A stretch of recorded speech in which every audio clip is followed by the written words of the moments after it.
ሰበር ዜና ከፍተኛ ባለስልጣኑ በፖሊስ ቁጥጥር ስር ዋሉ። አማራ ላይ ጄኖሳይድ ተፈጽሟል ሲሉ ሚኒስተሩ ተናገሩ። ሰላም እንደምን አላችሁ የተወደዳችሁ የአዲስ ፖስት ቤተሰቦች፣ አዳዲስና ወቅታዊ መረጃዎችን ይዘን መጥተናል። በቅድሚያም አርዕስቶቹን እንንገራችሁ። ከፍተኛ ባለስልጣኑ በፖሊስ ቁጥጥር ስር መዋላቸው ተሰማ። ለ4 ኪሎ ቤተ መንግስት ቅርበት ያላቸው ከፍተኛ የብልጽግና ባለስልጣኑ በተጠረጠሩበት ወንጀል ፍርድ እንደተላለፈባቸው ተነግሯል። ከፍተኛ ባለስልጣኑ በፖሊስ ተይዘው ወደ ማረሚያ ቤት መግባታቸው ከፍተኛ መነጋገሪያን ፈጥሯል። እኚህ ባለስልጣን ማናቸው የሚለውንና ስለ ወንጀል ድርጊቱ በዝርዝር የምናስደምጣችሁ ይሆናል። በሌላ ሰበር መረጃ አማራ ላይ ጄኖሳይድ ተፈጽሟል ሲሉ ሚኒስተሩ ተናገሩ። በጠቅላይ ሚኒስትር አብይ አህመድ የተሾሙት የተቃዋሚው የአቢን አመራርና የኢኖቬሽንና ቴክኖሎጂ ሚኒስትሩ ዶክተር በለጠ ሞላ አማራ ላይ የዘር ማጥፋት ወይንም ጄኖሳይድ ተፈጽሟል ማለታቸው ከፍተኛ መነጋገሪያን ፈጥሯል። ዶክተር በለጠ ፋኖ ከሻቢያና ህወሓት ጋር ፈጽሟል ስለተባለው ጥምረት ጉድ ያስባለ ንግግርን አሰምተዋል። በዝርዝር ትሰሙታላችሁ። በሌላኛው ሰበር ዜና የሱዳን ጦር በኢትዮጵያ ላይ አዲስ ወታደራዊ ዘመቻ ሊከፍት መሆኑ ተሰማ። የሱዳን ታጣቂ ቡድን በኢትዮጵያ የጦር ሰፈር መገንባቱን ተከትሎ የሱዳን መከላከያ ሰራዊት በኢትዮጵያ ላይ አዲስ የዘመቻ ግንባር ለመክፈት መዘጋጀቱ ተነግሯል። የሱዳን ታጣቂዎች ከኢትዮጵያ መከላከያ ጄኔራሎች ጋር የፈጠሩት ጥምረትን በተመለከተ የሱዳን መንግስት አነጋጋሪ መግለጫ አውጥቷል። በዝርዝር እንመለከተዋለን። በሌላ ሰበር መረጃ ወታደራዊ አውሮፕላን መከስከሱ ተሰማ። ወታደራዊ ጥቃት ለመፈጸም ሲበር የነበረው ወታደራዊ አውሮፕላን ተከስክሶ አብራሪዎች መሞታቸው ተገልጿል። አውሮፕላኑ ላይ ስለደረሰው አደጋ መንግስት መግለጫን ሰጥቷል። ሌላኛው በዝርዝር የምንመለከተው መረጃችን ነው። የተወደዳችሁ የሚዲያችን ቤተሰቦች እነዚህንና ሌሎች ያልተሰሙ መረጃዎች በዚህ ሰዓት የመረጃ ጊዜ ወደ እናንተ ይደርሳሉ። እንደተለመደው ቪዲዮ ላይክ እና ሼር በማድረግ እስከ ፍጻሜው አብራችሁን ቆዩ። አዲስ የሆናችሁ ሰብስክራይብ በማድረግ አዳዲስና ወቅታዊ መረጃዎችን ያገኙ። አሁን ወደ ዝርዝር መረጃዎቹ እናመራለን። በቅድሚያም የሱዳን ጦር በኢትዮጵያ ላይ አዲስ ወታደራዊ ዘመቻ ሊከፍት መሆኑ ተሰማ። የሱዳኑ ታጣቂ ቡድን በኢትዮጵያ የጦር ሰፈር መገንባቱን ተከትሎ የሱዳን መከላከያ ሰራዊት በኢትዮጵያ ላይ አዲስ የዘመቻ ግንባር ለመክፈት መዘጋጀቱ ተነግሯል። የሱዳን ታጣቂ ከኢትዮጵያ መከላከያ ጄኔራሎች ጋር የፈጠሩት ጥምረትን በተመለከተ የሱዳን መንግስት አነጋጋሪ መግለጫን አውጥቷል። ከሱዳን ጦር ጋር እየተዋጋ የሚገኘው የጄኔራል ላምዳን ዳጋሎ ተዋጊዎች በኢትዮጵያ ውስጥ ለአሶሳ ከተማ ቅርብ ርቀት ላይ የጦር ሰፈር መመስረታቸውን አልጀዝራን ጨምሮ በርካታ ዓለም አቀፍ መገናኛ ብዙሃን ዘግበዋል። አልጀዝራ ቴሌቪዥን በአረብኛ ቋንቋ ባሰራጨው መረጃ የሱዳን ተፋላሚ የሆነውና በሌተናል ጄኔራል መሐመድ ሐምዳን ዳጋሎ የሚመራው ፈጥኖ ድራሽ ኃይል በኢትዮጵያ ውስጥ የጦር ሰፈር መመስረቱን ገልጿል። ዘገባው በምንጭነት የጠቀሰው የጄኔራል አልቡርሃን መንግስት አንድ ስማቸው እንዲጠቀስ ያልፈለጉ ባለስልጣን መሆናቸውን አመላክቷል። እኚሁ ባለስልጣን እንዳሉት ፈጥኖ ደራሽ ኃይሉ በኢትዮጵያ ውስጥ በቤንሻንጉል ጉሙዝ ክልል አሶሳ አቅራቢያ የማሰልጠኛ ማዕከል ገንብቷል ብለዋል። እንዲሁም ወታደራዊ ተሽከርካሪዎች፣ የተለያዩ ጥይቶችና የጸረ ድሮን መሳሪያዎች በአሶሳ በኩል ለፈጥኖ ደራሽ ኃይሉ እየገቡ መሆናቸውን የገለጹት እኚሁ ባለስልጣን ጨምሮም የኢትዮጵያ መከላከያ ኃይል ከፈጥኖ ደራሽ ኃይሉና ከኤስፒኤል ወታደራዊ ክንፍ ጋር የመረጃ ልውውጥ ጥምረት ፈጥረዋል በማለት አስረድተዋል።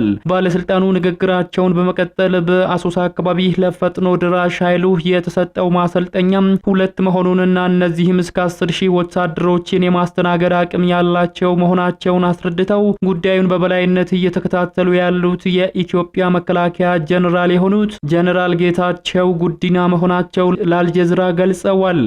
ለዚህ ታጣቂ ኃይል የሚያስፈልጉትን ወታደራዊ ቁሳቁሶች በሶማሊላንድ በርበራ ወደብና በኬንያ ሞምባሳ በኩል አድርገው ወደ ኢትዮጵያ እንደሚሻገሩለትም ጨምረው አስታውቀዋል።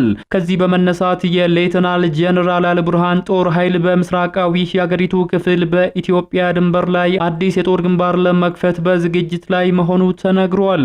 የሱዳን የመንግስት ምንጮች እንደገለጹት የኢትዮጵያ ባለስልጣናት ከሌሎች ቀጠናዊ ኃይሎች ጋር በመተባበር ከፈጥኖ ድራሽ ኃይል ሰራዊት ሰራዊቱ ጋር ወታደራዊ ቅንጅት መፍጠራቸው አግባብነት የጎደለውና ይህንን ተከትሎ እርምጃ እንደሚወስዱም ገልጸዋል።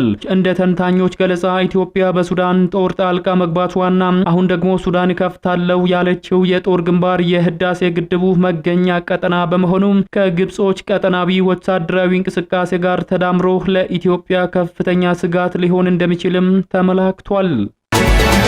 ወደ ቀጣዩ መረጃችን ስንሻገር አማራ ላይ ጄኖሳይድ ተፈጽሟል ሲሉ ሚኒስትሩ ተናገሩ። በጠቅላይ ሚኒስትር አብይ አህመድ የተሾሙት የተቃዋሚው አብን አመራርና የኢኖቬሽንና ቴክኖሎጂ ሚኒስትሩ ዶክተር በለጠ ሞላ አማራ ላይ የዘር ማጥፋት ወይንም ጄኖሳይድ ተፈጽሟል ማለታቸው ከፍተኛ መነጋገሪያን ፈጥሯል። ዶክተር በለጠ ሞላ ፋኖ ከሻቢያና ህወሓት ጋር ፈጽመዋል ስለተባለው ጥምረትም ጉድ ያስባለ ንግግርን አሰምተዋል።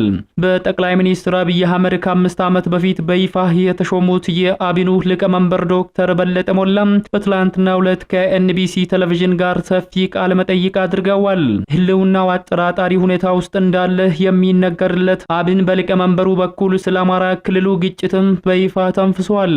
የፓርቲው ሊቀመንበርና የሳይንስና ኢኖቬሽን ሚኒስትሩ ዶክተር በለጠ ሞላ ወያኔ ስሉ የጠሩትን ህወሓትን አማራ ላይ ጄኖሳይድ ፈጽሟል፣ ፋኖ ከሻቢያና ወያኔ ጋር እየሰራ ነው፣ ተሸንፈናል፣ መንግስት በአማራ ክልል የሰራው ስህተት አለ የሚሉና መሰል ጉዳዮችንም በቃለ መጠይቁ ላይ አንስተዋል። የአማራ ክልል ቀዬዎች በተኩስ እየተናጡ ነው፣ ተማሪዎችም ከትምህርት ገበታ ርቀዋል የሚሉና መሰል ጦርነቱ እያስከተሏቸው ያሉትን ቀውሶች የዘረዘሩት ሚኒስትሩ በክልሉ ያለው ሁኔታ ከሚታሰበው በላይ አሳሳቢ ነው ብለዋል። ለውጡ ከመጣበት ጊዜ አንስቶ ክልሉ እንዲተራመስ ያልታወቀ አካል ሲሰራ ነበር ሲሉ ወቅሰው ለአብነትም የሰኔ 15ቱን ክስተት አንስተዋል። በዚያ ክስተት ተነሳስተው ወደ ትጥቅ ትግል የገቡ መኖራቸውን አክለዋል። አሁን ላይ ህዝቡ ሁለንተናዊ ቀውስ ውስጥ ነው። ከዚያ በላይ መቀጠል አይቻልም። ተፋላሚዎች ሌላ መፍትሄ መፈለግ አለባቸው ብለዋል። በጠቅላይ ሚኒስትር አብይ አህመድ የተሾሙትና የአብን ሊቀመንበሩ ዶክተር በለጠ ሞላ በዚህ ቃል መጠይቃቸው ሌላው ያነሱት ጉዳይ የፋኖ ኃይሎች ከህወሓትና ሻቢያ ጋር ጀምረውታል ስለተባለው ግንኙነት ነው። በአሁኑ ወቅት የፋኖ ተዋጊዎች ከህወሓትም ሆነ ኤርትራ መንግስት ጋር እየሰሩ ስለመሆናቸው ከመረጃ ውጪ ማስረጃ ባይኖርም ዶክተር በለጠ ግን በክልሉ ግጭት ሌሎች ኃይሎች እጃቸውን ማስገባታቸው የክልሉ ሁኔታ የሚፈታበትን ሁኔታ አሳስቦታል ይላሉ። አንዳንድ የፋኖ አደረጃጀቶች ከሻቢያና ወያኔ ጋር እየሰሩ ነው፣ መረጃዎች አሉን። ሁሉም ፋኖዎች አይደሉም፣ አንዳንዶቹ ግን እየሰሩ ነው። እነዚህ ኃይሎችም ጦርነቱ እንዲቋጭ አይፈልጉም። በዚህም የክልሉን ቀውስ ለመፍታት ውስብስብ አድርገውታል በማለት አብራርተዋል። እንዲህ ያለ ነገር እንዲፈጠር የኛ ስህተትና ሽንፈት ነው ሲሉ ጣታቸውን ወደ ራሳቸውና ወደ መንግስት የጠቆሙት ሚኒስትሩ ተሸንፈናል፣ እንዲህ ያለ እድል መፈጠር አልነበረበትም። መንግስት በክልሉ እንዲህ ያሉ ነገሮች ከመከሰታቸው በፊት ምልክቶች ሲታዩ በሆደ ሰፊነት ተቀብሎ ሌላ ክፍተት እንዳይፈጠር መስራት ነበረበት ሲሉ በአሁኑ ወቅት ፋኖ ከወያኔና ሻቢያ ጋር እንዲሰራ ያስገደደው የመንግስት ስህተት እንደሆነም አስቀምጠዋል። ዶክተር በለጠ ሞላ ወያኔ ስሉ የጠሩት የህወሓት ኃይል በአማራ ላይ ጄኖሳይድ ፈጽመዋል ያሉ ሲሆን ከዚህ ኃይል ጋር በአሁኑ ሰዓት መስራት ታሪካዊ ስህተት ነው ሲሉም ገልጸዋል። ደብረሲና ድረስ ሲገድልና ሲዘርፍ ጄኖሳይድ ከፈጸመ አካል ጋር መንግስት ቁጭ ብሎ ተደራድሯል። ኢትዮጵያ ውስጥ ከወያኔ በላይ ኃጢአት የፈጸመ ድርጅት የለም በማለትም ተናግረዋል። ወደ ሌላኛው መረጃችን ስናመራ ከፍተኛ ባለስልጣኑ በፖሊስ ቁጥጥር ስር መዋላቸው ተሰማ። ለ4 ኪሎ ቤተ መንግስት ቅርበት ያላቸው ከፍተኛ የብልጽግና ባለስልጣኑ በተጠረጠሩበት ወንጀል ፍርድ እንደተላለፈባቸው ተነግሯል። ከፍተኛ ባለስልጣኑ በፖሊስ ተይዘው ወደ ማረሚያ መግባታቸው ከፍተኛ መነጋገሪያን ፈጥሯል። የኢትዮጵያ አደጋ ስጋት ስራ አመራር የቀድሞ ኮሚሽነር አቶ ምትኩ ካሳ በተከሰሱበት ከባድ የሙስና ወንጀል ጥፋተኛ ሆነው በመገኘታቸው በ13 ዓመት ጽኑ እስራት እንደተወሰነባቸው ተነግሯል። የፍትህ ሚኒስቴር የሙስና ጉዳዮች ዳይሬክተር አቃቢ ህግ ባቀረበው ክስ በኮሚሽኑ የተረጂዎችን ቁጥር በማጋነን የተለያዩ የእርዳታ አይነቶችን ከመጋዘን ውጪ በማድረግ ለተረጂዎች ሳይደርስ ተሽጦ ለግል ጥቅም መዋሉንም አስረድቷል። አቶ ምትኩ ኤልሻዳይ ሪሊፍ ኤንድ ዴቨሎፕመንት አሶሲዬሽን ዳይሬክተር ከሆኑት አቶ ሄማኔ ወልደ ማርያምና ከሌሎች ሰራተኞች ጋር ጋር ያልተገባ የጥቅም ግንኙነት በመፍጠር በሺዎች በሚቆጠሩ ተረጂዎች ስም እንዲሁም የተረጂዎችን ቁጥር በማጋነን ለበርካታ ጊዜ የምግብ ቁሳቁሶችን ከኮሚሽኑ መጋዘን በማውጣት ለዱቄት ፋብሪካዎችና ሌሎች ግለሰቦች በመሸጥ ህገወጥ ጥቅም ሲያገኙ እንደነበርም በክሱ ላይ ተመላክቷል።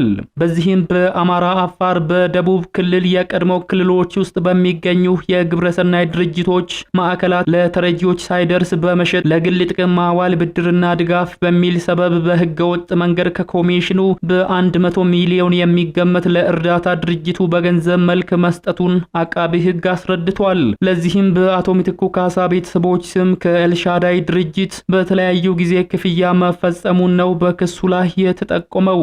በተለይም ከ601 ሺህ ኩንታል በላይ ስንዴ፣ ከ41 ሺህ ኩንታል በላይ በቆሎ፣ ከ78 ሺህ ሊትር በላይ ዘይት፣ 3999 ኩንታል ሩዝ ከተራዶ ድርጅትና ከኮሚሽኑ ጋር በመመሳጠር እርዳታውን አዳማ ለሚገኝ የዱቄት ፋብሪካ መሸጣቸውም ተጠቅሷል። በሁለተኛ ክስ ደግሞ 472.8 ሚሊዮን ብር በላይ በድጋፍ መልክ በአንደኛ ተከሳሽ አቶ ምትኩ ካሳ ፈቃጅነት በሁለተኛ ተከሳሽ አማካኝነት ክፍያ እንደተፈጸመና በሶስተኛ ተከሳሽ ወጪ አድራጊነት ለግል ጥቅም በመዋል በመንግስት ላይ ከፍተኛ ኪሳራ የደረሰ መሆኑም ተነግሯል። በአቶ ምትኩ ልጆችና ባለቤታቸው ስም ተገዝተው የተገኙ ተሽከርካሪዎችና መኖሪያ ቤቶች መኖራቸው በክሱ የተጠቀሰ ሲሆን በህገወጥ መንገድ የተገኘ ገንዘብን ወይንም ንብረትን ህጋዊ አስመስለው ማቅረብ በሌሎችም ተከሳሾች ላይ በየደረጃው የወንጀል ተሳትፏቸው በክሱ ተዘርዝሮ ተካቷል። ተከሳሾቹ አቶ ምትኩ ካሳ፣ ባለቤታቸው ወይዘሮ ሶፊያ ጀማል፣ ልጃቸው ወይዘሮ ሚልካ ምትኩ የወንጀል ድርጊት መፈጸማቸውን ተከትሎ የጥፋተኝነት ውሳኔም ተላልፎባቸዋል። የፌደራል ከፍተኛ ፍርድ ቤት ልደታ ምድብ 5ኛ የሙስና ጉዳዮች ችሎት የአቃቤ ህጉን የቅጣት ማስከጃና የተከሳሾችን የቅጣት ማቅለያ ካደመጠ በኋላ አቶ ምትኩ ካሳ በ13 ዓመት ጽኑ እስራትና በ50 ሺህ ብር የገንዘብ መቀጮ እንዲቀጡ ውሳኔ ተላልፏል።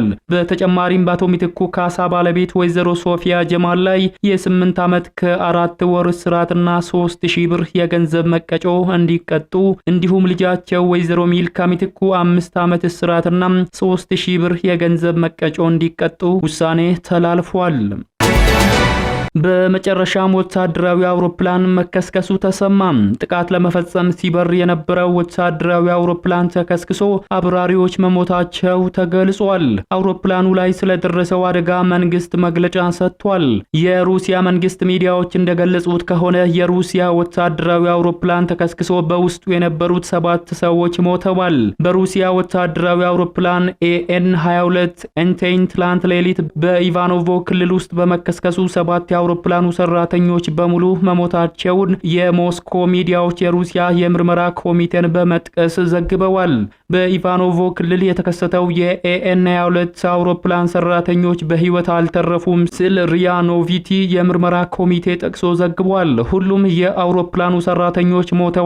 የክስተቱ ሁኔታም በመጣራት ላይ ነው ሲል የሀገሪቱ መንግስት መግለጫ አመላክቷል። AN-22 የተሰኘው ወታደራዊ ማጓጓዣ አውሮፕላን ጥገና ከተደረገለት በኋላ በሙከራ በረራ ላይ እያለ ሰው በማይኖርበት አካባቢ ሲበር ነው የተከሰከሰው ተብሏል።